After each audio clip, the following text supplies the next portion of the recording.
Cette caverne est la voie qui mène à l'enfer. C'est du moins ce qu'on dit. À l'intérieur de cette bouche sombre et démoniaque, finement creusée dans les profondeurs, nul n'a jamais pénétré. Elle est là pour protéger une énigme, un mystère éternel. Moi pourtant, debout devant cette caverne intraitable, j'ai lancé de tendres mots d'amour. Or l'écho qui m'est revenu n'avait rien de ma voix d'aujourd'hui. C'était la voix ingénue des années de naguère.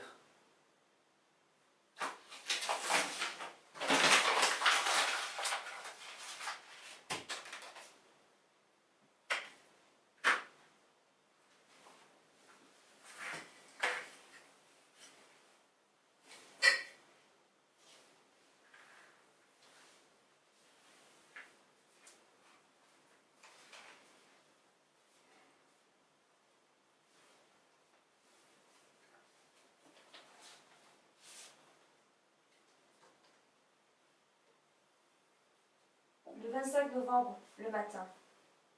Tout avait été réglé au millimètre, comme il avait l'habitude de le faire.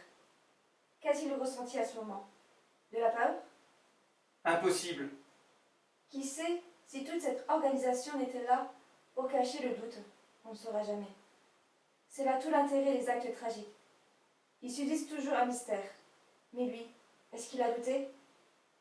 Impossible.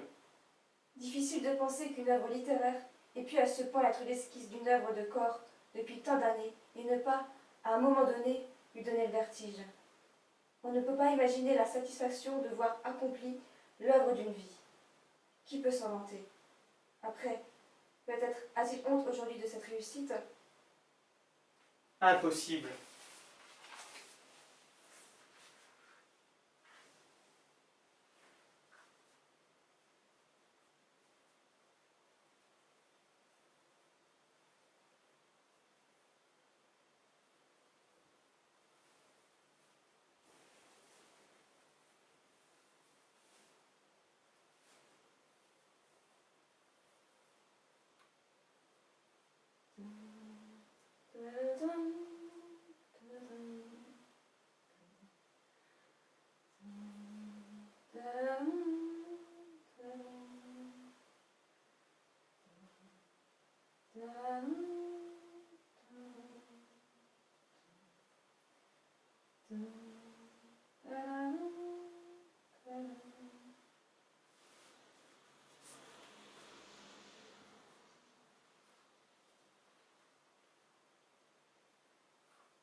14 novembre.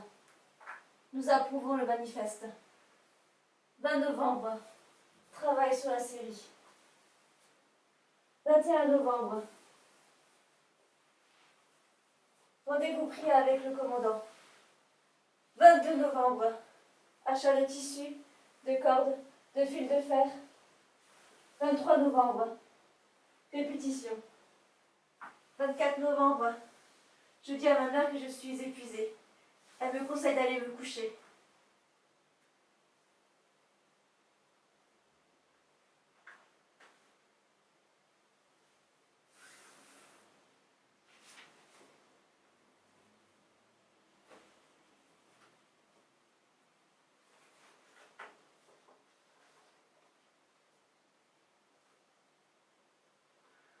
Ainsi serait-ce donc que j'appartiens aux cieux?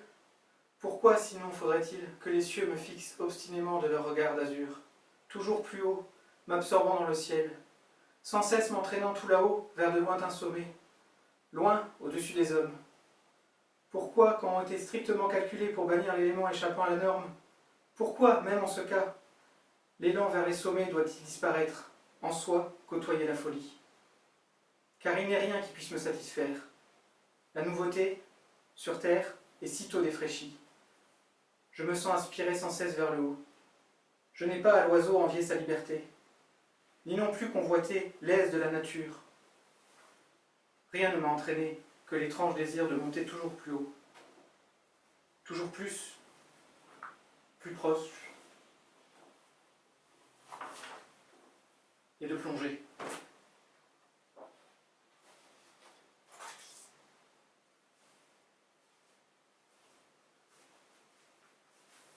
Pourquoi la terre, indolente, si molle, m'accueillit-elle assis comme un chac sur l'acier, juste pour me montrer l'envers à moi-même, afin que la nature puisse me faire interdire que tomber, non, voler, et dans l'ordre des choses, tomber. Tomber. Tomber. Tomber.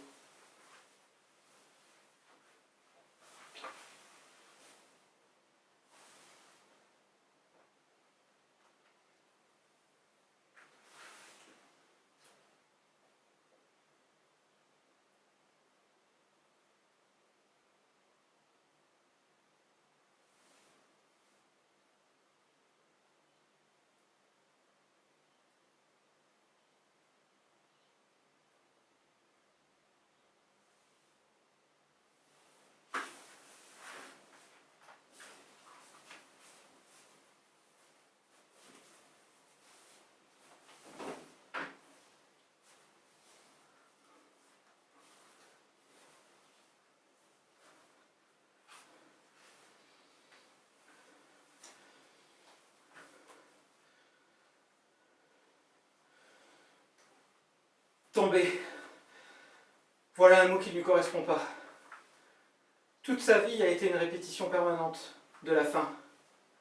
Comme si l'existence n'avait qu'un seul objectif. Trouver les moyens les plus efficaces d'aboutir à la fin, dont on rêve. Pourquoi est-ce que Kimitake me semble toujours plus vivant que mes contemporains? Nos vies sont des incidences, des frémissements indépendants de notre volonté. Nous posons notre conscience sur la table de chevet et laissons notre inconscient continuer le chemin. Mais pour quelqu'un dont la volonté dépassait de loin celle du commun des mortels, comment imaginer que vivre est un acte inconscient? Non. Il fut, il est, il sera l'être le plus conscient qui soit. Comment ne pas rester éveillé en pensant à son regard perçant, à son rire tonitruant, à ce corps puissant qui masque le regard d'un enfant aussi fragile qu'un papillon? Pourquoi? Pourquoi personne ne m'en a parlé à l'école? Parce qu'il était japonais. Pourquoi Gallimard n'a jamais publié La maison de Kyoko? Parce que c'est français. Pourquoi sa pudeur me touche à ce point? Parce qu'il était japonais. Pourquoi Marguerite Yourcenar en parle aussi mal? Parce que c'est français. Pourquoi a-t-il fallu qu'on associe sa mort à un fantasme nippon? Parce qu'il était japonais. Pourquoi la littérature française ne lui laisse pas un peu plus de place? Parce que c'est français.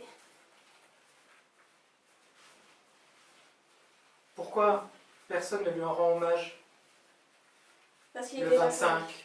Parce qu'il était japonais.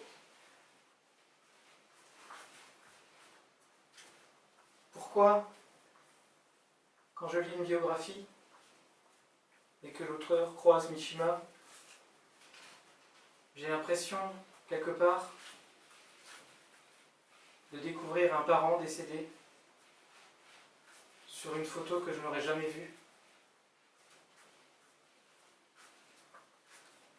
Pourquoi?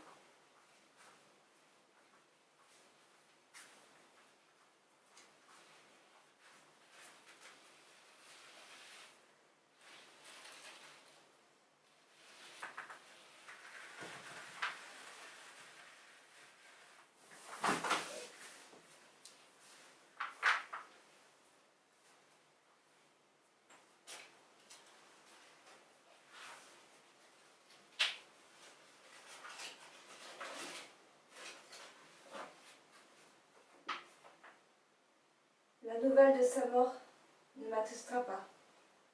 Je me souviens de l'avoir envié. Son rêve s'était réalisé. Je l'imaginais, un sourire cynique aux lèvres. Ça y est, je l'ai fait. Et vous?